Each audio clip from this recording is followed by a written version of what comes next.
বিশ্বনবী বাবা মার আদর পায় নাই, জন্মের আগেই বিশ্বনবীর বাবা নাই, 6 বছর বয়সে মা নাই, দাদার কাছে মানুষ হয়েছেন, চাচার কাছে মানুষ হয়েছেন। বিশ্বনবী হুদাইবিয়ার উমরা যেদিন করতে যাবেন 1400 সাহাবীকে নিয়ে বিশ্বনবী উমরা করার জন্য রওনা হলেন। পথিমধ্যে আবওয়া নামক জায়গার মধ্যে বিশ্বনবীর মায়ের কবর। বিশ্বনবীর মায়ের নাম কি?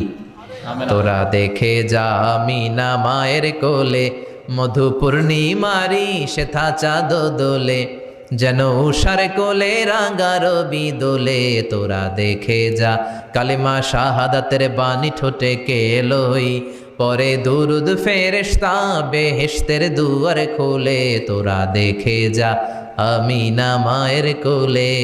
ঠিকই না? মায়ের কবর বলল সামনে, জায়গার নাম আবওয়া, ছোট্ট একটা টিলা।